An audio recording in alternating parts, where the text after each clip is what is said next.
Bab 1479. Nico Bai. Iblis monster raksasa pasti merupakan iblis monster fase transendesi tahap puncak atau fase penilaian. Siapa dia? Berani sekali di dinasti Qin terbang bersama monster iblis, dan keluarga Qin tidak melarangnya. Burung bersayap emas ini adalah monster iblis pelindung dinasti Bai, pasti yang datang adalah tuan besar dari keluarga Bai. Sebagian besar kultivator melihat kondisi yang menggemparkan ini pun sangat kaget, mulai membahas dan pusat perhatian tertuju pada remaja ini. Turun dari langit, remaja ini pun berdiri di samping Yul Xiao. Yul Xiao, lama tidak jumpa. Tatapan remaja ini sangat angkuh, setelah mendarat dia tidak memerhatikan tatapan memuja orang lain, bagaikan mereka semua tidak ada. Hanya menatap sekilas Yul Xiao, lalu menyapa dan pelan-pelan duduk. Nico Bai, tidak menyangka kamu bisa datang. Dalam hati Yul Xiao juga merasa kaget. Dia tidak menyangka, penerus tahta Kaisar Bai bisa datang kemari. Jika dirinya kebetulan pas ada kompetisi ini, tetapi Nico Bai adalah sengaja datang kemari. Tidak menyangka kompetisi antar keluarga Qin dan klan barbarian ini, dinasti Bai sangat memandang penting. Mendengar kompetisi antar keluarga Qin dan klan barbarian sangat meriah, ayah aku juga mengatakan penerus Kaisar Qin yang selanjutnya mungkin akan dipilih dari panggung pertandingan ini. Aku sebagai dinasti tetangga, tentu saja harus datang meramaikan, kata Nico Bai dengan santai. Seharusnya tidak hanya datang meramaikan saja. Yul Xiao pun berpikir, langsung mengerti. Sepertinya, hal tentang Erik Qin mendapatkan 3 pengakuan cahaya emas dari leluhur keluarga Qin, sudah tersebar hingga dinasti Bai, membuat keluarga Bai mulai waspada. Karena dalam 5 dinasti besar ini, perselisihan antar keluarga Qin dan keluarga Bai paling parah. Lawannya muncul jenius yang hebat, keluarga Bai tidak mungkin tidak simpati. Daripada diam-diam mengutus orang untuk menyelidiki, juga mungkin akan ketahuan oleh keluarga Qin, lebih baik mengutus orang untuk mengucapkan selamat, mungkin akan membuat Nico Bai akan memiliki pemikiran langsung terhadap Erik Qin. Menarik sekali, nanti di saat Erik Qin menyerang, Nico Bai akan merasa bagaimana ya? Yul Xiao pun sangat menantikan. Orang keluarga Bai juga datang. Di wilayah tempat keluarga Qin, Dennis Qin juga melihat burung bersayap emas ini. Dia memutar kepala melihat Filbert Qin, mengerutkan kening berkata, "Tetua Filbert, di tribun penonton, begitu banyak orang yang datang demi Erik Qin.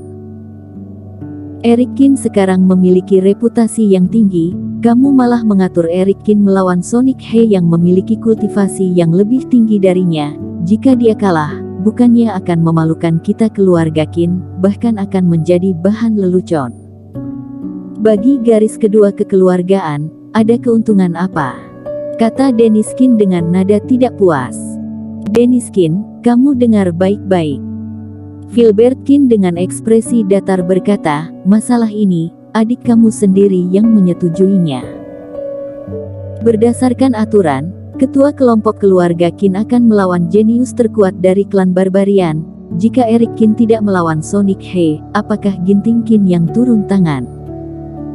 Lagi pula Ginting Qin pasti akan bisa mengalahkan Vector Zan, setidaknya bisa menyelamatkan muka keluarga Qin. Andai saja kalah melawan Sonic He, dan Erik Qin juga kalah melawan Vector Zan, di depan banyak orang, kita keluarga Qin kalah 2 babak berturut-turut, bukannya akan lebih memalukan?" Kata-kata penuh kesatrian Filbert Qin ini, membuat Dennis Qin seketika diam tidak berkata, ekspresi pun pucat, hati pun sangat panik.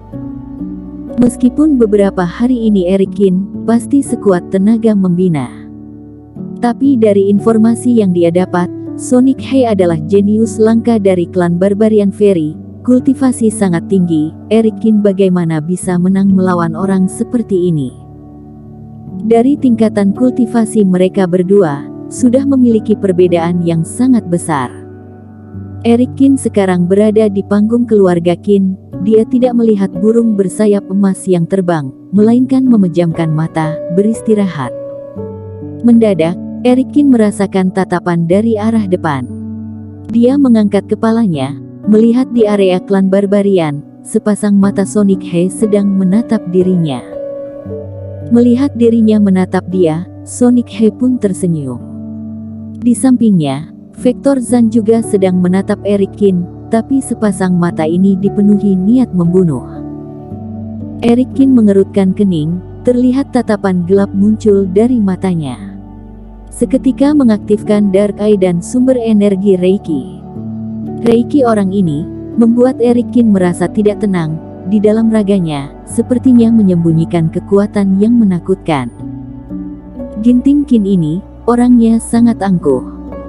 Jika tidak lebih berhati-hati pasti akan muncul masalah.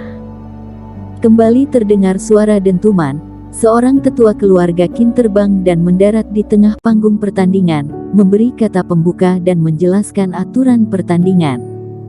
Saat ini, Erikin masih tidak terlalu peduli. Dengan cepat senior tua ini pergi, pertandingan dimulai. Yang pertama bertanding adalah kultivator yang memiliki kultivasi rendah dan masih muda. Meskipun mereka sangat ingin menunjukkan kemampuan, suasana pertandingan juga sangat heboh, tetapi kemampuan tidak mencukupi, membuat para kultivator yang menonton pun merasa bosan. Setiap pertandingan terus berjalan, pasti akan ada orang yang terluka. Dalam pertandingan ini, hasil pertandingan keluarga Qin dan klan barbarian sangat sengit. Waktu pun dari pagi pelan-pelan menuju siang hari. Sebagian besar pertandingan sudah berakhir, hanya tersisa 2 babak pertandingan terakhir. Pertandingan yang dinanti-nanti oleh penonton akhirnya segera dimulai.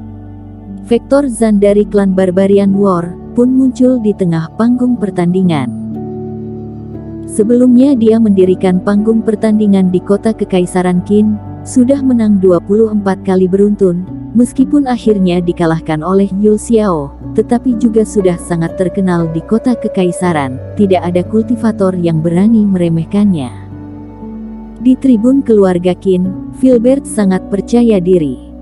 Dilihat dari hasil sekarang ini, Ginting menang, sedangkan Eric Qin kalah, maka klan Barbarian akan menang. Kompetisi kali ini, tidak peduli Ginting Qin atau ayah, semuanya akan menang.